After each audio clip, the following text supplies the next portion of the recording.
Welcome back to the How to Life podcast. I'm your host, Michael Chonies. This is the Divorce Corp series, and this is the second installment. So I'm going to speak to you again only from my experience in California with family court and divorce and everything. Every state is different, but a lot of things are going to be similar, okay?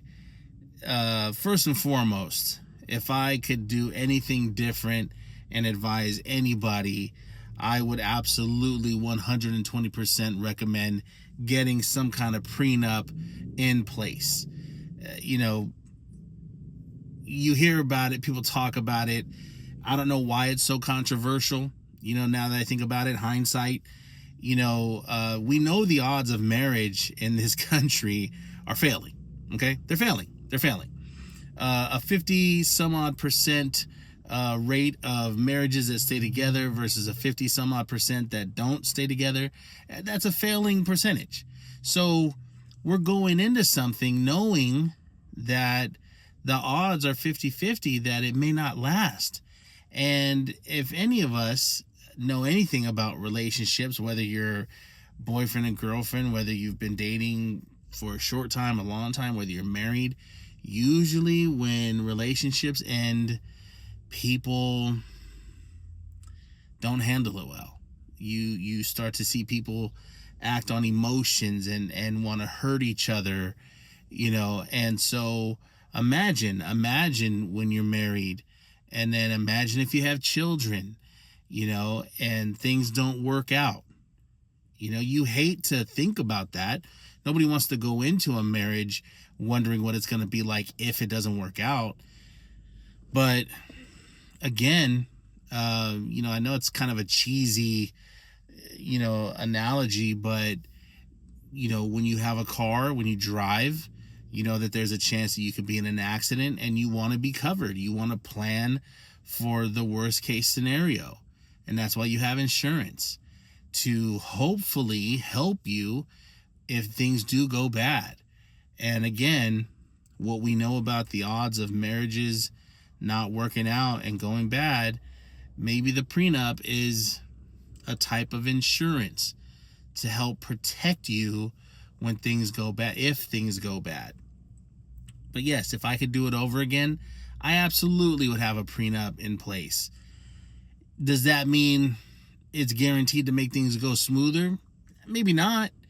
But I have to imagine that it could only help, Secondly, I would highly recommend the, what's called the Imago, IMAGO, the Imago workshop, the Imago, therapy, school. You can find them throughout the United States. Do a Google search, look up Imago Workshop. You will find people who host these workshops and these classes. And to put it short, 9 times out of 10, because we're all so different and we're all so unique, we have different life experiences. We have different ways of handling conflict. We have different ways of communicating. We could look at an object, right? We could look at an object, and if we're on different sides of it, we're going to see two completely different things. And so which one's right? Both of them are right. There is no right and wrong. You just have to be willing to consider the other person's perspective. And so communication and resolution, really, you need a recipe. You need a guide. Because when we try to do it ourselves, that's when all hell can break loose. And because we don't understand each other's perspectives, because we are different, sometimes communication isn't enough. You have to know how to communicate the right way. So yes, get a prenup. Yes, go find an Imago workshop near you and go do it. And then when they give you the workbook and when they give you the cheat sheets and when they give you the recipe, don't put it up in the fucking top of your refrigerator or in the back of the cabinet thinking, oh, we're all good. No, keep it close by. Like a fire extinguisher. Break in case of emergency, break the glass. Keep that notebook close by, because it can bring you success in any relationship that you're in. When my ex-wife and I, when we went to that Imago workshop, we weren't even together. We had been living together. We got engaged, and she called the engagement off. She bounced. I figured 7 days, 7 nights with a bottle of Jack Daniels and I'll be good. And I moved on. So technically, when we went to the workshop, we weren't even together. We weren't dating. We weren't engaged anymore. We weren't married. We weren't living together. But there was a part of me that didn't want to let my pride and ego make me miss out on what could be, my wife and later on my family. So I told myself, you should try to, do some therapy with this woman. You should try to figure out what happened and what's going on. And so that's what led us to that Imago workshop. We did ours in Pasadena, California. And it's intense and it's hardcore. And it's like a 3-day session. You can't even go back to where you live during that 3-day course. You have to stay in a neutral place. And, I'm not going to go too deep into it. I'm not trying to sell it per se, but I will just tell you this, that all of us are very different. We communicate differently. It stems from the environment we were raised in, and it teaches you that even if you're as different as water and oil, which we know don't mix, with the right communication and with the right tools, you can still coexist. And that's, I believe, what successful relationships are based on, is a mutual respect, knowing how to speak to each other so that it's constructive, so that it's resolution based, not criticizing, not judging, not blaming, but just doing the work and asking. Don't forget, nobody owes you anything in any of your relationships. Your children don't owe you shit. Your spouse doesn't owe you shit. Your parents, your friends, nobody owes you shit. Okay? As long as you keep that in mind, it's going to force you to be humble and to ask nicely for the things that you want and for the things that you need. Think about that for a second. As long as you ask nicely for whatever it is you might need and for whatever it is you want, I believe anybody in your life is more prone to want to provide whatever you might need or want, as long as you just ask nice. So, again, this series is going to go deep, but it all starts somewhere. So whatever relationship you might be in right now, if you're having trouble, or if everything's great and you're in that newlywed phase, but you're like, well, shit, what happens in 20 years? Check out the Imago workshop. It works. It really does. So those are the two things that I would highly recommend and that I would advise any couple to do. First and foremost, you got to have a strong foundation to build on, right? So anyways, like I said, I'm in California. My ex-wife now, her and I, we'd been living together. We actually met in high school. We were living together, and the communication was not good.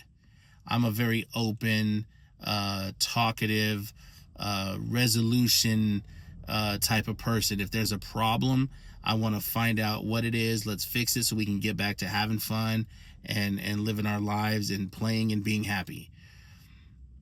Her communication style was the opposite. If something was off, if something was wrong, if she was upset, she would shut down. She would stop talking. She would dig in and go inward. So if you take those two types of communication styles, one person is constantly chasing the other one. And when you're living under the same roof, going 1, 2, 3 days of not communicating, they call that abuse. They to withhold communication, to punish somebody by not speaking to them. It's mental abuse. It's like warfare.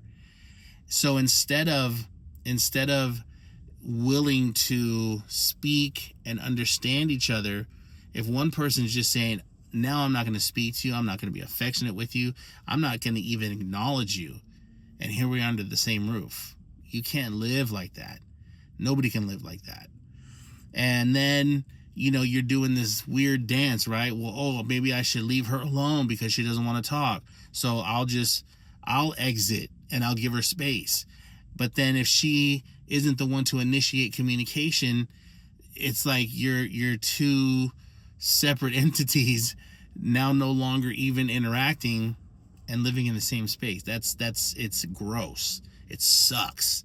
It makes you feel worse, because if you're by yourself and you feel lonely, well, that makes all the sense in the world.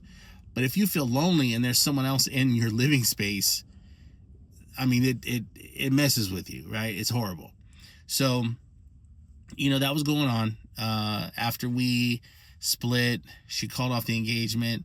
That's what took us to the Imago workshop. After doing the workshop, you come out of it ready to take on the world. And you can move mountains, again, as long as you stick to it and do the work. So, we, like any young couple, we got back together, we got married. It was the honeymoon phase. Everything was going great. We're having the time of our lives.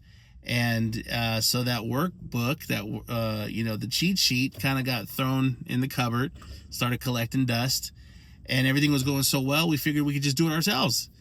And so then our first child was born. What a miracle. How exciting. Super cool. I was a wreck. I remember being in that room and the nurses, doing the ultrasound, and I'm sitting in the corner, and we wanted to know. We didn't want to wait and be surprised. We had to know as soon as possible. And as soon as that nurse said, "Oh, you're having a girl, you're having a daughter, congratulations." It was weird. I didn't know what, I'd never done it before. But it was, I just was overcome with emotion, crying, like sobbing, happy tears. But I guess just the idea of there being this precious, tiny little girl, in my ex-wife's belly, it just hit me like a ton of bricks. And I'm weeping, ugly face crying. I think to the point where the nurse was even just like, "Bro, get it together." So life happens, right? Things start happening, and so that workbook just got thrown in a cupboard, and then the crash, right? The crash of 2008. Here we were buying houses and making, some really good money, and then the rug just gets swept out from under you. And so simultaneously, as the crash is happening, then our second born arrives, and it's a boy. And it was survival mode. I was working 6 days a week, long drives, long commutes. All the pressure is on my shoulders, because she wants to stay at home. She wants to stay at home with the kids and not go to work. And so, here we are, blood in the street. The whole economy came to a screeching halt. And so, perfect recipe for, to test our resiliency, to test, like, hey, how much of that workshop, did you guys really commit to, right? Now you got some real life curveballs coming at you. So how are you going to handle it? So, it wasn't pretty. So we're going to get into that in the next series. So, if any of you out there, have any questions, or you want to share your stories, you want to be a part of the pod, by all means, hit us up. Hit us up in the comments. Hit us up, even on the email. You can hit us at michaelchonis@gmail.com. And again, you got the YouTube, you got the Instagram, you got the Spotify. Tap in with us. chime in, share your story. If you have questions or comments, whatever, man, hit us up. All right. So yeah, the How to Life podcast. We'll catch you on the next one.